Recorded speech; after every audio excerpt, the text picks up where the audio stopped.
Bonjour à tous, je vais vous présenter un tutoriel qui est dédié à l'apprentissage des bases du JavaScript. C'est le troisième tuto d'une série de 13, ce sont des tutoriels qui s'adressent à des internautes qui veulent apprendre JavaScript et qui ont quelques bases en programmation et en HTML, CSS. Si vous n'avez aucune base en programmation, je mets un lien dans la description vers une autre playlist dédiée cette fois-ci à l'apprentissage de la programmation, et c'est un apprentissage qui est présenté en JavaScript. Aujourd'hui, on va s'intéresser aux opérateurs. Alors les opérateurs sont là pour faire des opérations entre des valeurs, ou entre des valeurs qui sont stockées dans des variables, c'est la même chose, et pour retourner un résultat, le résultat de l'opération. Alors il existe des opérateurs qui ont deux opérandes, on les appelle les opérateurs binaires. Par exemple l'addition, si vous additionnez 4 plus 3, plus c'est l'opérateur binaire, et le 3 et le 4 sont les opérandes. Il existe d'autres opérateurs qui sont unaires et qui ont un seul opérande. C'est le cas de typeof, qu'on a vu dans des tutos précédents. Enfin, certains opérateurs peuvent être unaires ou binaires. Si vous mettez un moins devant le 3, c'est unaire. Si vous faites 4 moins 3, c'est binaire. Et enfin, il y a encore d'autres cas possibles, par exemple l'opérateur ternaire qu'on verra dans un tuto dédié. Quand on combine les opérateurs, on obtient une expression, par exemple 4 plus 3 fois 7, c'est une expression. Alors si vous devez faire une opération comme celle-là dans votre tête, vous avez deux solutions. Soit faire le plus en premier et le multiplier ensuite, soit le contraire. Si vous faites l'addition en premier, vous obtenez 4 plus 3, 7 fois 7, 49. Si vous faites la multiplication en premier, vous obtenez 3 fois 7, 21, plus 4, 25. Donc vous voyez bien qu'il va falloir définir un ordre de passage pour décider de qui passe en premier, ici en l'occurrence l'addition ou la multiplication. Alors un langage de programmation va définir des règles qui définissent cet ordre de passage, et c'est ce que l'on appelle des règles de précédence ou de priorité des opérateurs. Alors on va regarder ce que fait JavaScript, on va prendre la console, plus d'outils, outils de dev, et on va taper 4 plus 3 fois 7. Et vous voyez qu'il affiche 25, donc la multiplication s'est faite avant l'addition. Donc on dit dans ces cas-là que la multiplication est prioritaire par rapport à l'addition, et si ça ne vous convient pas, que vous voulez faire l'autre cas de figure, vous pouvez toujours parenthéser, ça ne change rien aux priorités, mais là, à ce moment-là, vous demandez de faire autre chose. Alors on va regarder maintenant quels sont les opérateurs sur les variables de type number. Alors, donc, il y a les opérateurs arithmétiques classiques, donc plus, moins, multiplier, diviser. Il y a la puissance, on peut continuer les essais ici, on peut faire 2 étoile étoile 3, 2 puissance 3, ça fait un petit 8. On peut faire 50 modulo 5, ça va faire 0. Si on met 51, il restera 1, donc c'est le reste de la division euclidienne. Bon, si vous ne savez pas ça, c'est pas grave, ça ne vous empêchera pas d'être un bon programmeur. Et alors, au niveau des priorités, ça donne donc du plus au moins, donc du plus prioritaire au moins prioritaire. Donc le parenthésage, qui n'est pas un opérateur, mais donc qui figure dans la liste là, qui est au-dessus du multiplier, diviser, puissance modulo, au-dessus du moins et du plus. Donc ça, c'est le même niveau de priorité quand c'est sur la même ligne, et qui est au-dessus de l'affectation. Alors en fait, il y a beaucoup plus d'opérateurs que ça, évidemment, vous vous en doutez, donc les situations sont très très nombreuses, donc je mets un lien dans la description vers une page où vous avez toutes les situations possibles, donc c'est pas des choses qui s'apprennent par cœur, référez-vous à cette page si vous avez une difficulté particulière. Alors maintenant, je vais faire les opérateurs plus égales et moins égales, pour ça je vais avoir besoin de Sublime Text, je vais créer un petit fichier que je vais appeler opérateur.html, je le mets sur le bureau, je le glisse et je le dépose dans Chrome, et je vous retrouve. Alors on se retrouve ici, donc tab, entrée, je vais déclarer un var x égale à 5, par exemple, je vais faire un x plus égal 3, un console log de x, je vais sélectionner ces deux lignes, je vais les dupliquer, CTRL-SHIFT-D, CTRL-SHIFT flèche vers le bas, je les descends un petit peu, et je mets en moins là, je fais un x moins égal 3. Alors je fais CTRL S ici, je passe dans l'autre fenêtre, je tape F5, et vous voyez que le premier résultat c'est 8, donc ici l'instruction elle est équivalente à x égale x plus 3, et en dessous, l'instruction est équivalente à x égale x moins 3. Alors ne confondez pas, il ne s'agit pas d'une égalité, c'est-à-dire qu'on prend, c'est une affectation, on prend la valeur de x qui vaut 5, et on lui ajoute 3, c'est pour cette raison qu'on trouve 8 évidemment, et si c'est le contraire, on prend le 8 et on lui soustrait 3, et donc on retombe sur le 5. Alors ne confondez pas affectation et égalité. Alors ici, que ce soit bien clair, enfin personnellement, je n'utilise pas ce genre de choses, je préfère écrire x égale x plus 3. Mais il y a des programmes qu'on écrit soi-même et des programmes que l'on lit, donc on est obligé de faire l'ensemble des possibilités pour être capable de lire n'importe quoi. Alors je vais faire maintenant les opérateurs d'incrémentation et de décrémentation. Donc je vais mettre un petit plus plus ici, après la variable x.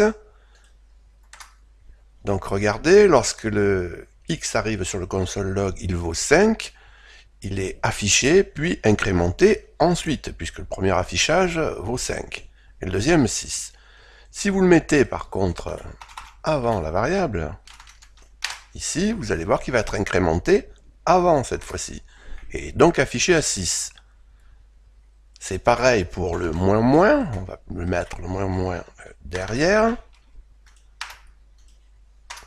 Regardez, donc il arrive ici, il reste à 5, il est décrémenté ensuite, et si on le met avant, il est décrémenté avant. Donc au niveau mnémotechnique, c'est pas très difficile de s'en souvenir. Si c'est placé avant la variable, eh bien l'incrémentation ou la décrémentation est faite avant, et si c'est placé après la variable, eh bien ça se fait après. Alors je vais faire les opérateurs de comparaison. Je sais pas ce que j'ai fait là. Alors je vais déclarer une nouvelle variable, var y égale 3. Et je vais afficher x plus grand que y. Alors cette ligne je vais la dupliquer. Voilà, celle-là je vais l'effacer. Ici je vais utiliser donc inférieur. Ici je vais utiliser le égal égal. Et ici, là, je vais utiliser le différent. Voilà, CTRL S. F5. Donc regardez, ici, donc pour comparer x et y, je fais x plus grand que y, donc répond vrai. Ensuite, il répond faux. Le test d'égalité répond faux. Et le test de différence répond vrai. Alors maintenant, on va faire les tests d'égalité. Les tests d'égalité, on en a deux. Alors, on va voir, je vais mettre un x à 0 et je vais mettre un y à false. Ici, je vais effacer, effacer, effacer. Ici, je vais dupliquer. Et je vais mettre ici un autre y. Alors, dans le premier test d'égalité, c'est simplement un test d'égalité en valeur entre x et y. Dans le deuxième test d'égalité, c'est ce que signifie le triple égal ici, il va y avoir un test d'égalité en valeur et aussi en type. Alors voilà ce que ça donne à l'exécution. Alors le premier test d'égalité répond vrai. Il répond vrai pourquoi? Parce que x, qui est un entier, enfin qui est un number en JavaScript, a un équivalent booléen qui vaut false.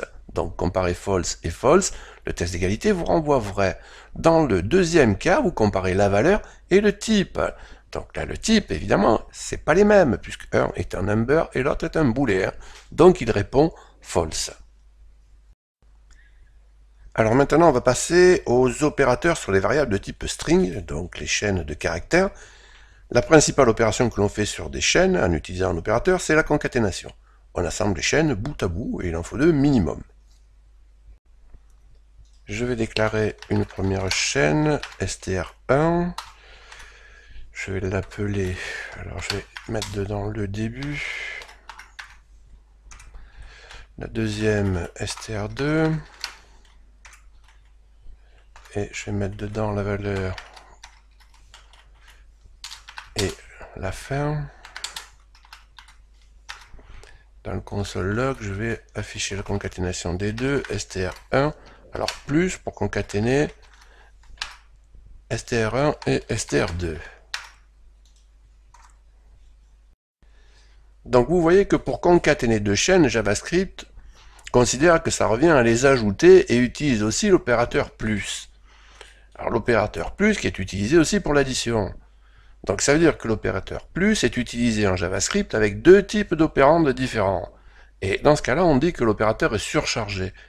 Et il faut bien comprendre que pour aller chercher le bon opérateur, l'interpréteur va se baser sur le type des opérandes.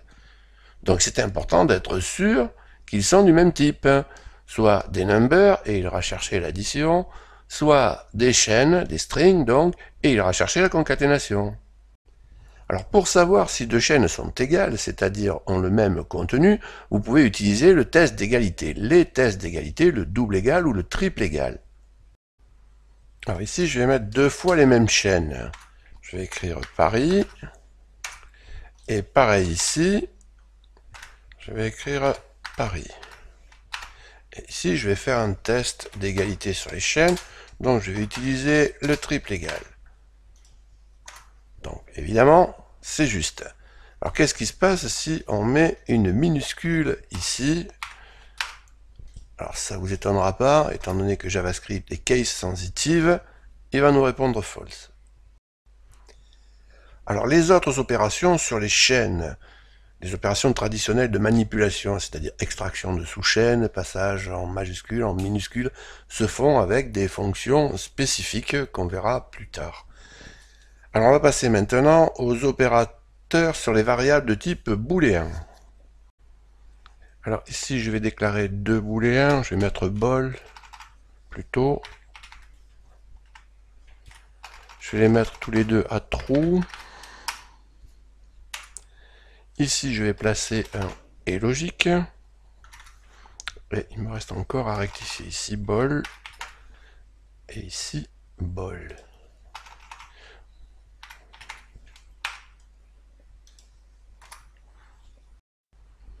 Donc ici, vous voyez que si les deux booléens sont vrais, le résultat du et logique est vrai.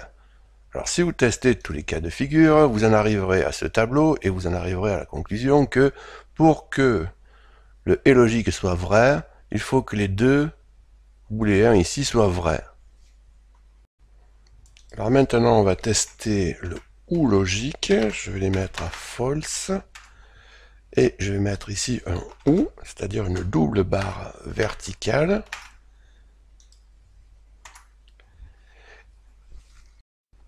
Donc vous voyez que si les deux booléens sont faux, le résultat du ou logique est faux. Et si vous testez tous les cas de figure, vous en arriverez à ce tableau et à cette conclusion que pour que le résultat du ou logique soit faux, il faut que les deux soient faux. Alors il reste un opérateur qui est la négation. J'avais pas besoin de le changer, bon, c'est pas grave.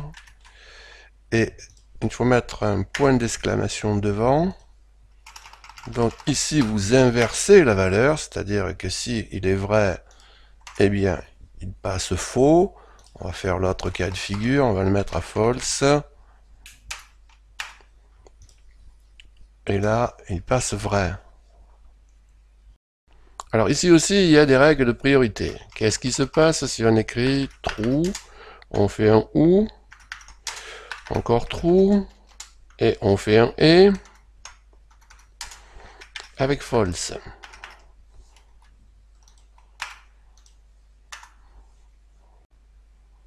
Alors c'est embêtant parce qu'il était déjà à true, donc je l'efface, je refais une exécution, donc si vous voyez true est bien le résultat du console log.